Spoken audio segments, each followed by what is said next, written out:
This is a demonstration of how to attach the second chord, chord B, to your chord A circle for the 12 Little Things version of the Huntress Cowl. So to start with, I'm going to take my 9mm crochet hook. I'm going to make a slip knot, and I'm going to make this slip knot with a really, really long tail. It's probably, I'd say, I don't know, it's almost half a meter. And what's going to happen is you're going to use that tail at the end to basically cover up the ends of the cord. And then what I have next is my chord B, just a straight cord without the connected ends. And so that creates that second layer of the collar. And to start with, you're going to start about, maybe about 2 inches down from the start of the cord. You're going to have your working yarn coming up through the middle of your circle, right? And you can kind of see how that's working. This is your working yarn, right? Get your tail kind of out of the way somewhere. And so you start about 2 inches down from the beginning. And you'll start about this, we'll call this the top here of the braid. And you're going to pull your working yarn from the bottom, pull it up, do that first chain, just like you did before with the circle. And you're going to do that for a couple inches.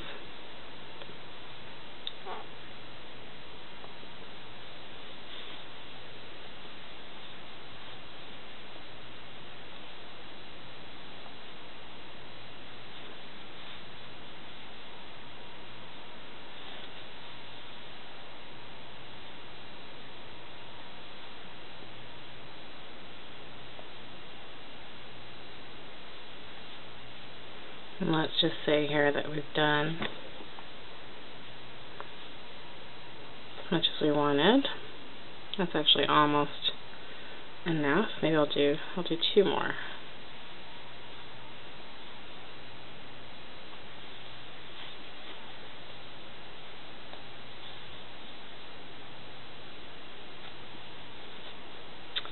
And then what you're going to do,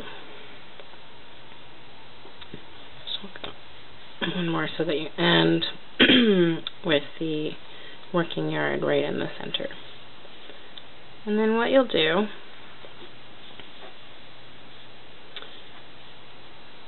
is you'll pull up, you'll take that loop that you have on your crochet hook and you'll make it nice and big. Then you'll take your circle and you're going to try and get your hook under one of those knots, like so. And then you pull your yarn from the center through that knot and then through your hook.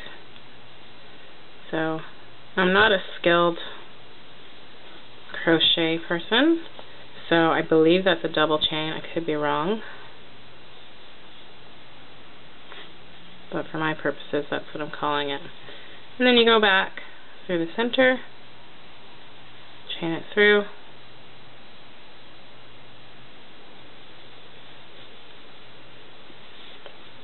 and then again, don't mind these ends, they get covered up. Just tuck them away here.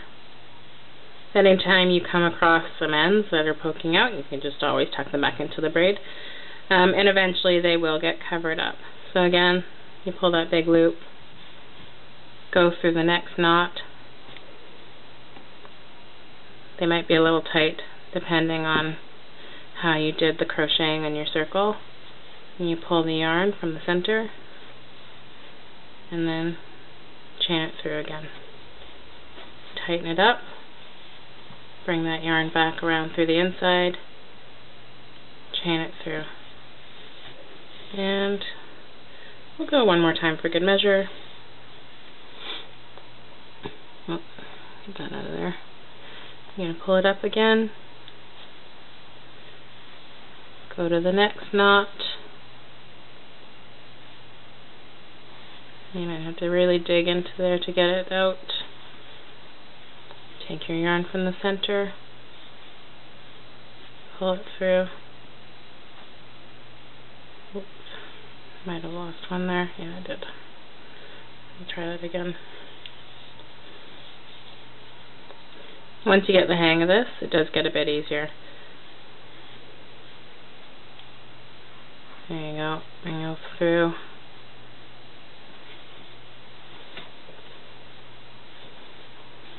Tighten it up. Squeeze them together. Bring it up through the center. And tighten. And then you just carry on like so. So you see there it's starting to get connected. We've got our end there. And we want that knot to be attached to the circle because that creates that V opening at the back of the cowl. So it's just going to connect right around the circle, and then you're going to, once you kind of get to about, I'd say it's about 3 inches that you go to with the connection here, then you'll carry on and just cord around the end on the other side and finish it off.